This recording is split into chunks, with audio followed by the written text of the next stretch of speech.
Hello, welcome. This is Avalonias from Avalonias Improvement. We have another interview. All right.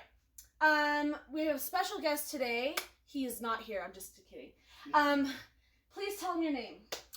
Hey, I'm Matt, and it's a real pleasure to be here with Avalonias. I mean, she's an awesome person. So. This is an interesting topic we're going to talk about today. As you all know, it's always a whirlwind of fun and entertainment. So, here we go. I remember I had met this guy about maybe 3 Sundays ago or 2 Sundays ago, something like that. Everything kind of molds together. And it was with a group of friends, and I needed some positivity in my life. And they were definitely that kind of positivity that I needed. But I did remember the one thing that you had mentioned was that you help out at the church. What exactly do you do at your church? Well, that's actually an interesting question because I actually work for several churches. Cool. I tend to run sound. Sometimes I'm a leader at Avalonias, and then sometimes I do Bible study for the kids. So that's a really exciting thing to do. Basically right now, I'm just on my own path searching, trying to figure out what exactly is going to happen next and what God it is wants me to do. So. Always. Because we are always motivating ourselves to keep going forward. With that being said, another thing that I remember you were telling me about is that your nieces were in town, your family. How did you enjoy that? Oh, it was absolutely amazing. I love my nieces, and they're more of my little sisters than anything else. I mean, between the ages of 13 and 18, it's just how it is. It's really fun. Right. I mean, especially when they're jumping up and down on you when you're trying to sleep. I mean, that is the best thing in the world. I've definitely done that to a lot of my friends. So I had this one friend. So he would play video games, and sometimes he would leave his door locked. And I would knock on his door, but I knew he was home. So I'd go around the side and open up his window and then jump inside and then jump on him.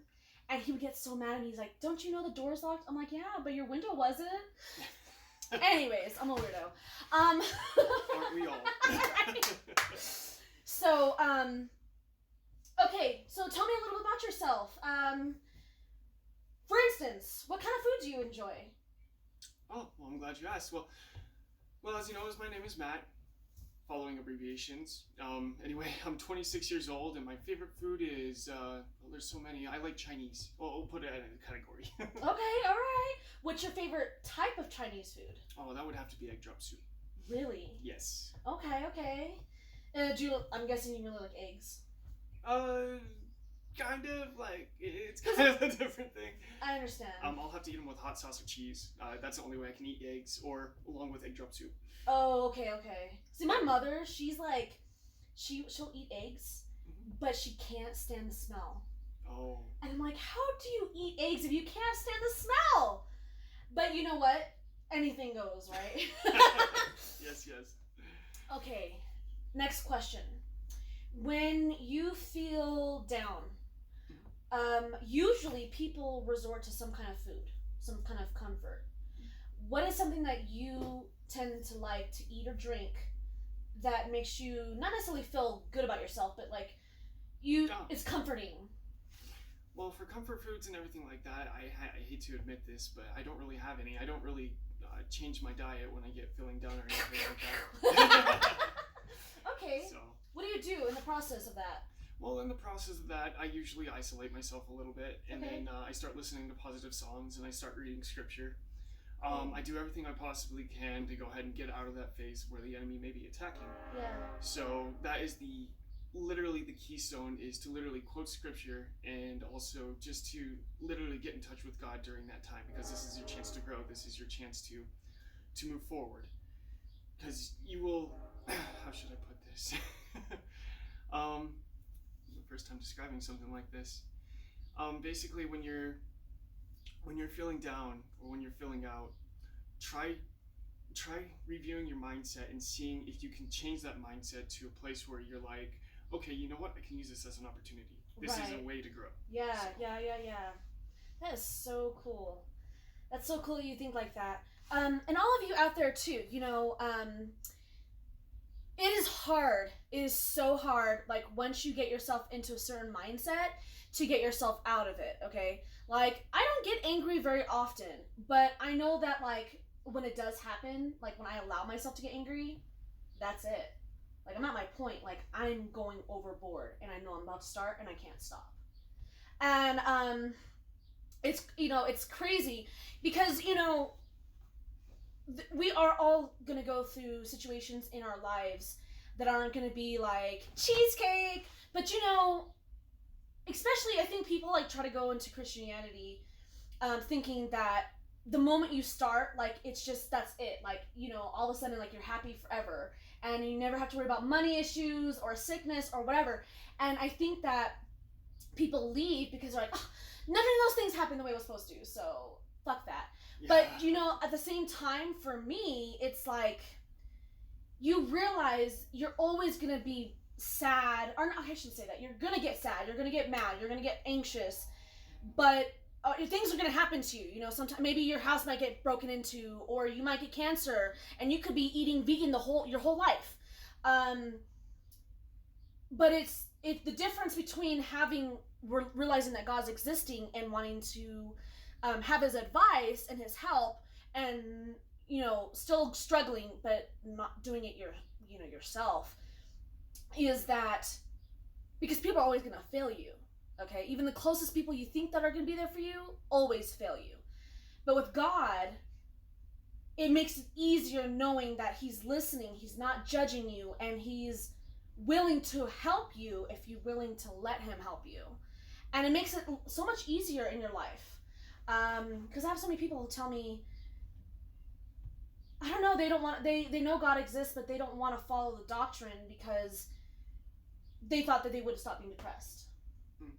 So, all right, with all that being said, another thing I remember you telling me about is that you're really good with jokes.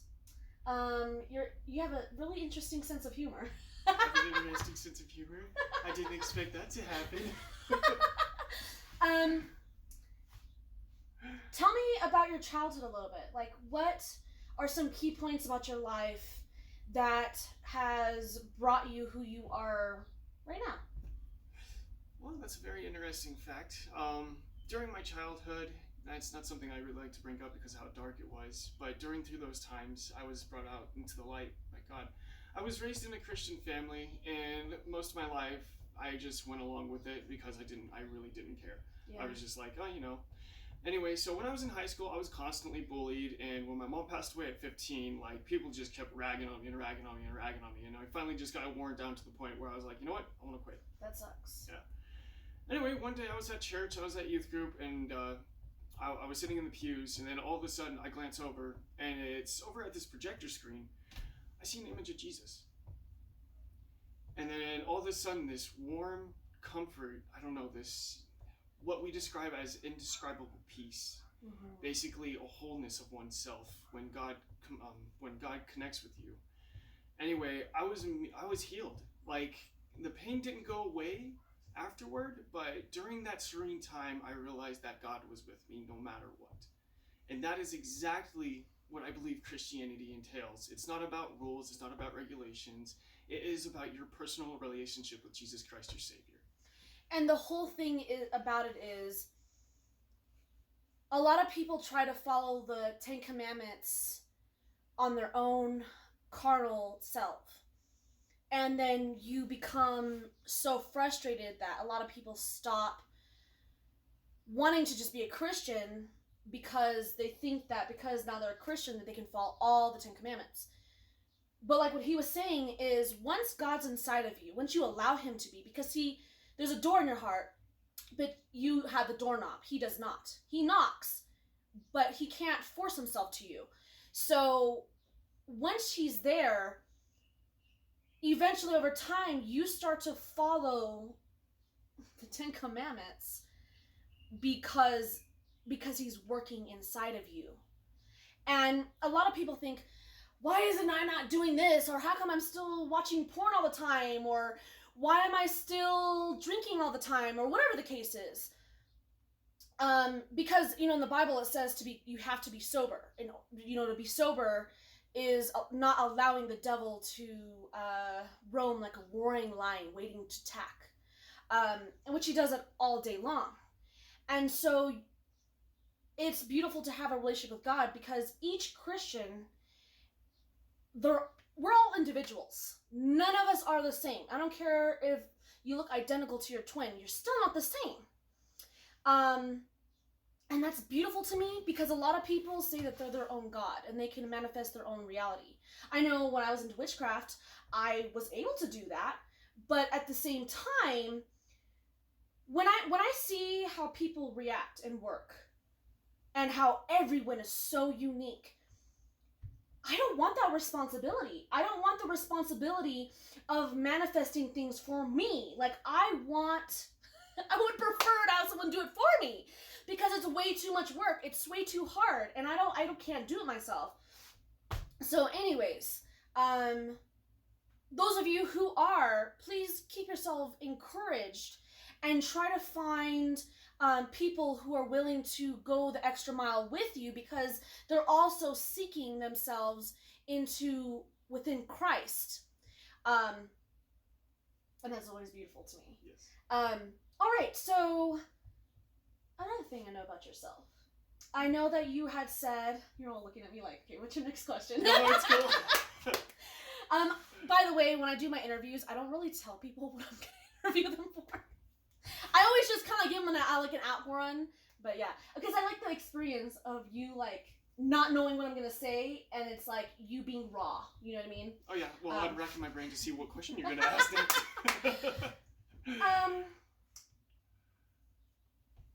How old are you?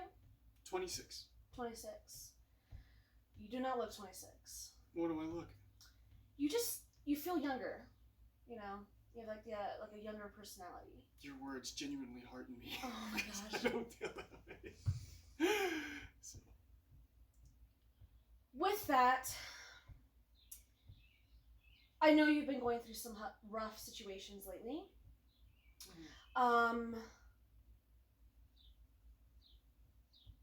And by the way, he knows I was going to ask these questions, so don't be like, really? I know I'm a dramatic person, but I'm also okay, guys, with your illness that you have, you were saying that you don't really understand what's going on, or the doctors don't understand. I want you to describe it to me, because perhaps there's people out there that are also like that. And it might be reassuring for them if they could eventually talk to someone, yourself, or you talk to them, so you don't feel like you're so alone in the situation. So what's been going on? Well, what's been going on as of late? So I've had over numerous jobs, more than I care to count. And basically this illness is something that's connected to that, but it's also connected to my personal life. Basically, my body will start to shut down, and I will start to get really sick. I will be stuck with a flu or a cold for maybe 3 or 4 months. I will be unable to move. I won't be able to get out of bed. And at the same time, my muscles will start spasming. And as it turns out, I had a couple people when I was out at the movie theater, because I decided I'd go ahead and try to touch. I thought I'd go ahead and try to jump. I thought, oh, maybe I'm young again. And then all of a sudden, my legs gave out, and then they had to carry me out to the car, and I was like, yeah, this is great. Yep, I like this. But with this illness, there's a lot that's not understood about it, because with mental parameters, you need to understand that a state of mind is extremely powerful, including the subconscious mind. Yes, it is. So part of it is psychological. I did suffer some brain damage when I went snowboarding. I was knocked unconscious for 5 minutes, and that resulted in some brain damage. Luckily, there's some good news that I got just recently, as of today. I'm going in to see a neurologist here on the 26th, so I'm hoping that they'll find out. But if you guys are struggling with your jobs, and if you see that it's making you sick or killing you or anything like that, I know this may sound hard, but try to work through it if you can. But if you cannot, literally drop the job before it literally paralyzes you, because the reason why I'm still suffering right now is because of the drawbacks that it's literally, how should I put this? It's basically weighed down my body. My body is not what it used to be. I'm only only 26 years old, but I feel like I'm almost about 40. Right. I'm sure that's tough. At one point, being able to like do all kinds of cool sports and stuff, and now you're like not able to do the same things. But I can also count this as a blessing. The reason why, whatever reason I'm going through this, whatever reason why my body's giving out on me and whatnot, I can use this, literally. I can use this as a means to motivate people. Despite your illness, despite whatever it is you're going through, no matter what, God is, for one, God is with you, and for two, you can do all things through Christ who strengthens you. That is why I'm still able to go. That is why I'm still able to go up every morning, and God has blessed me with an amazing friend. So. Now, as you all know, because I've mentioned it like 3,000 million times, God gives us gifts, individual gifts for each and every one of us. And there's numerous different kinds. There's some that I haven't even experienced yet, but I know they exist. Not me experience, experience through other people seeing them. It's like a level, like, okay, when I turn 28, I'll have this gift. No. I'll just think like a video game. Okay.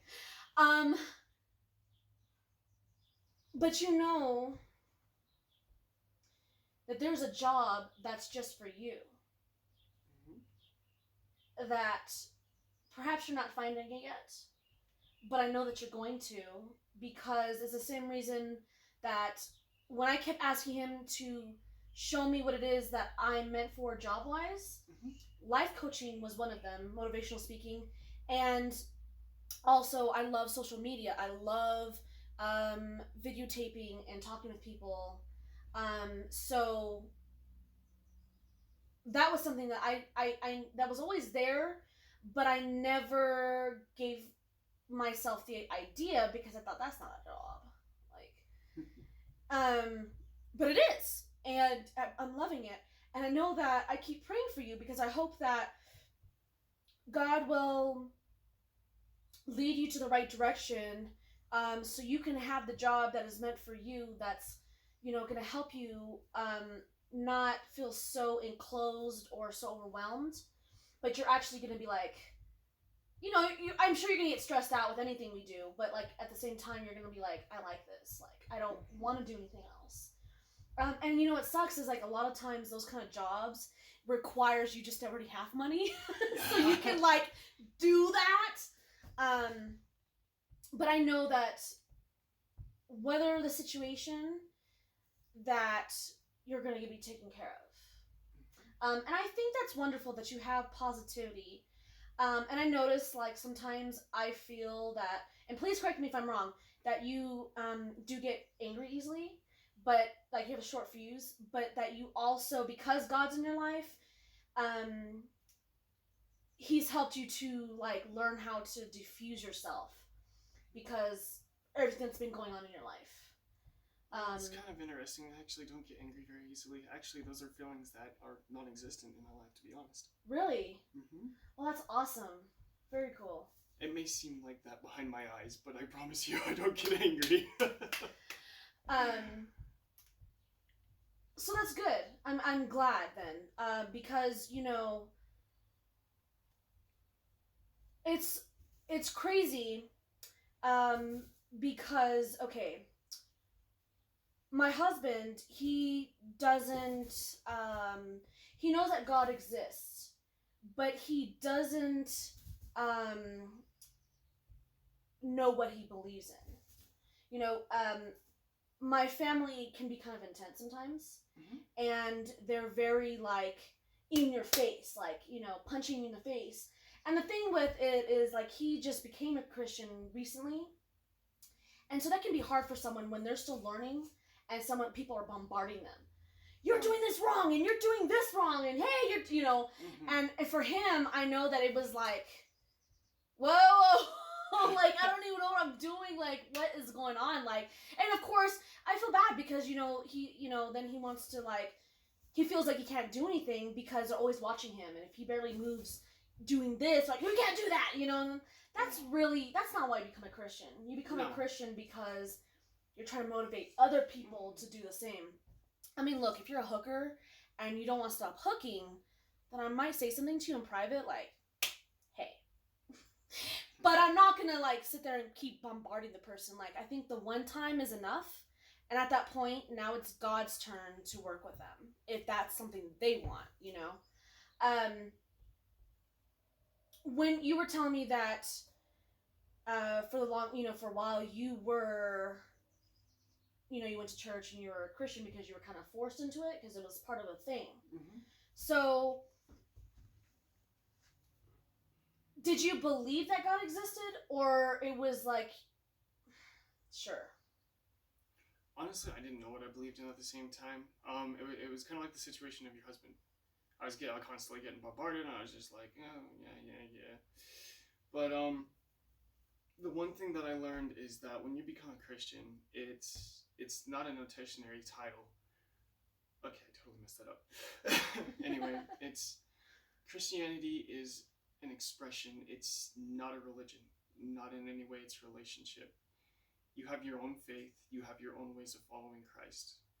Each and every one of us, like Avalonias was speaking, each of us is unique, and each of us are going to be following different. Look at Moses. Look at Jesus.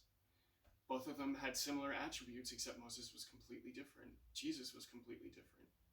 When you're introducing Christianity to somebody, basically you focus more on the relationship side, in the goodness of Christ, but also let them know ahead of time that it's not an easy life, not by any means.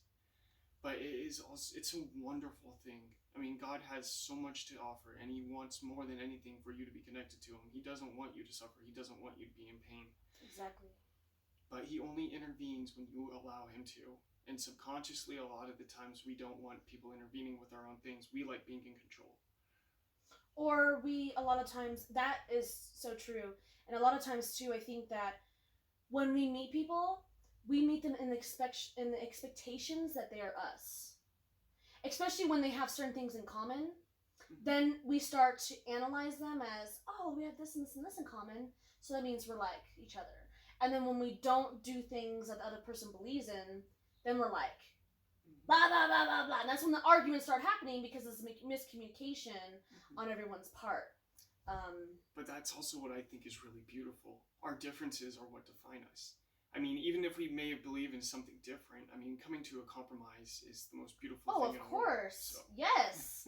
Now, if everyone could follow that system, we would live in harmony. Yes, we would.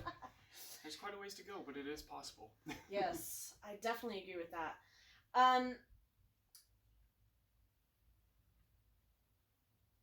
Have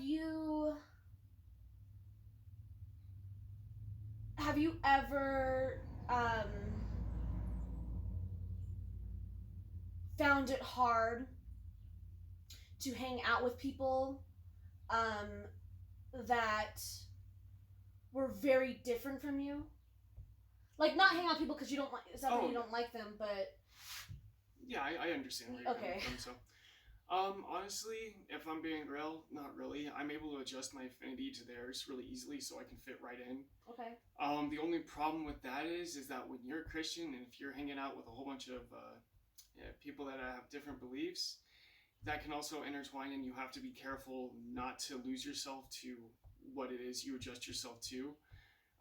Don't fit in just for the means to fit in, but be yourself. I mean, that's what I highly encourage in every single person here is be yourself. Do not be somebody else. If you be somebody else, you're going to lose yourself. Yes. And then you won't even know who you are anymore. Exactly. So. I think that's so true with a lot of things.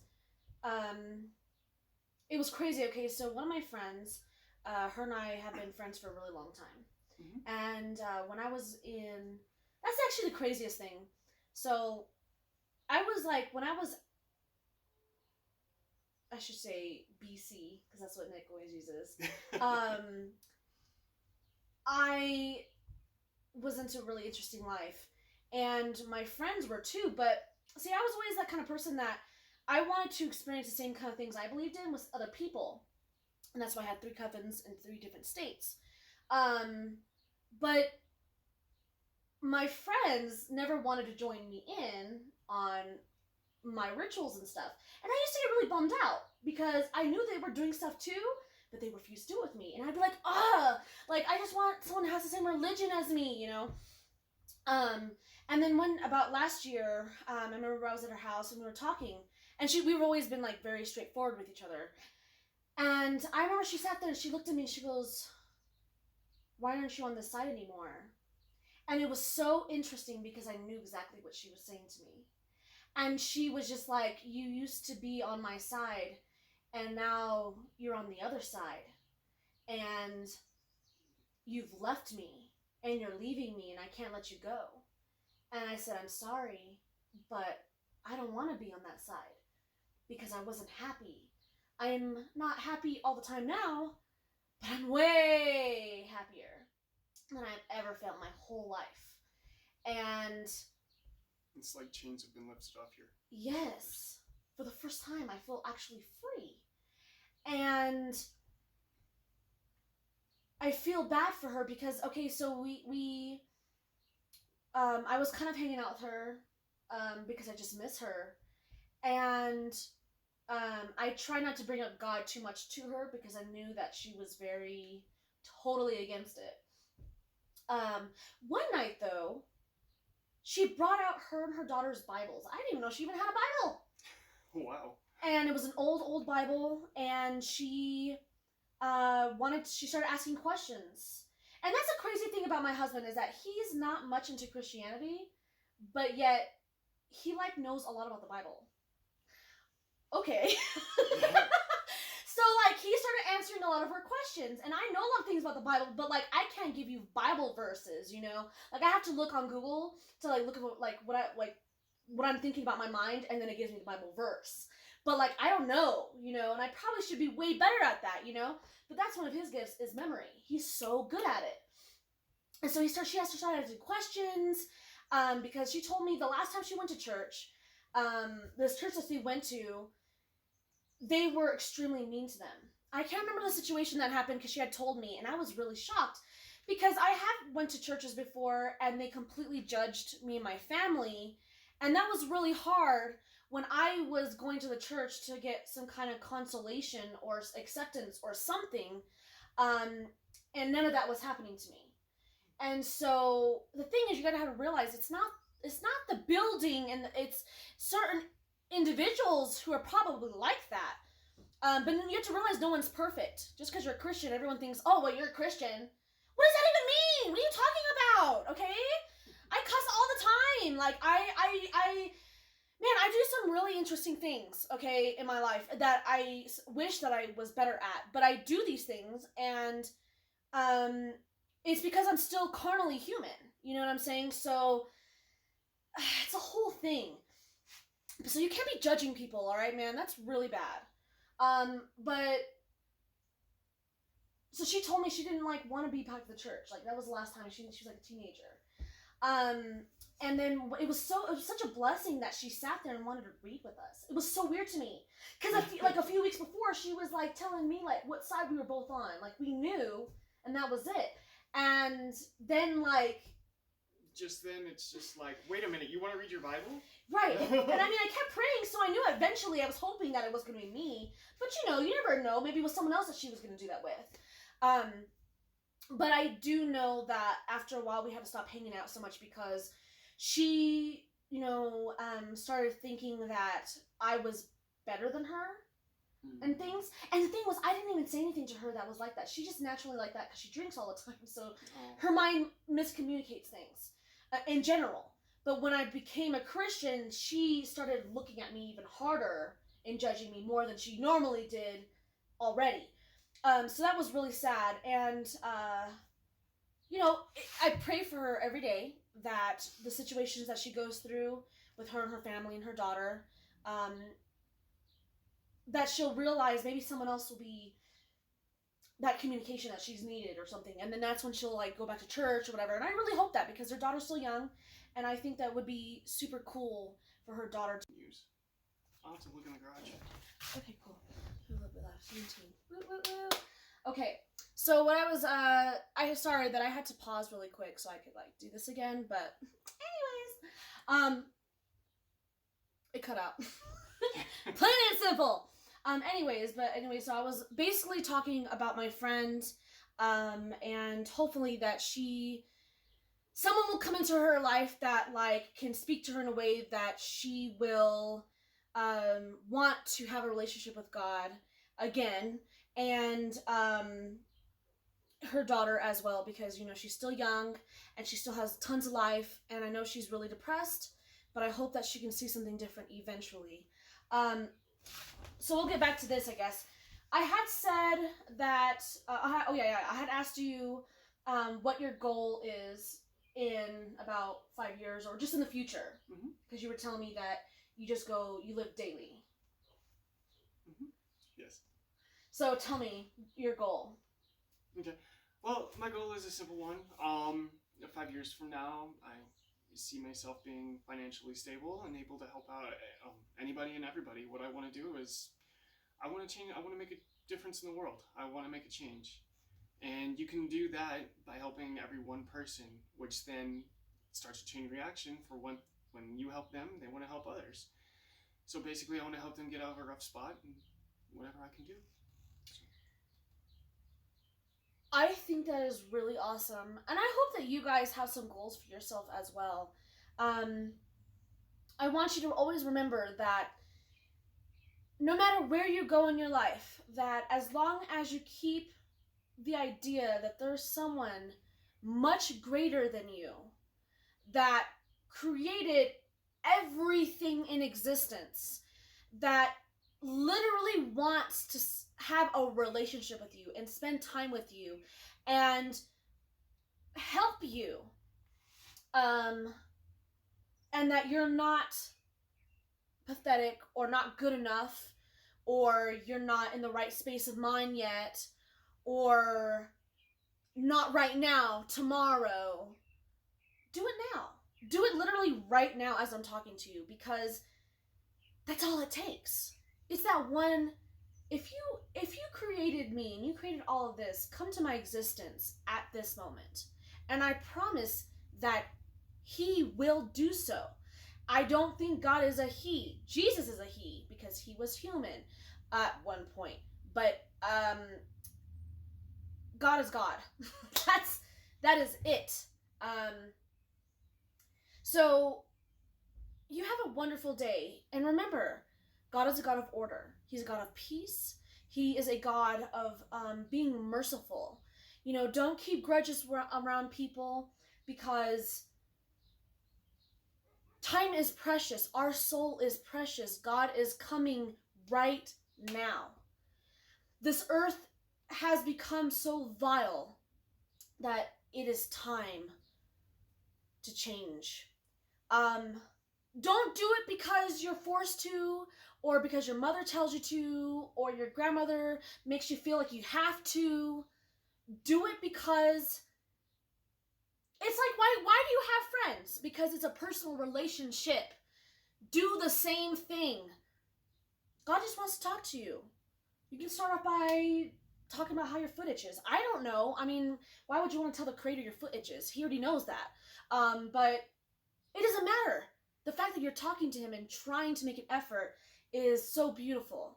You heard someone who's gone through a lot of stuff, and the beautiful messages that have come from his mouth.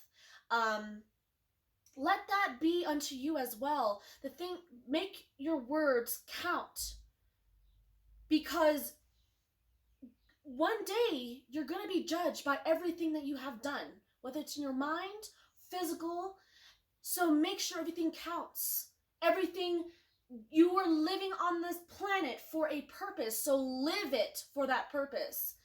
And that shows in return your creation to God giving you life and allowing you to still live and be taken care of, and etc. this was a really good interview. I'm like very satisfied by it. I hope you are too. I am. I really enjoyed this a lot. Thank you, Avalonias. Oh, of course, anytime. You guys have a wonderful day, and remember, go outside, get some exercise, eat a fruit, drink some water. I'm always here going like this, and I realize I'm like pushing him away. Anyways, yeah, you guys have a great day, and be blessed.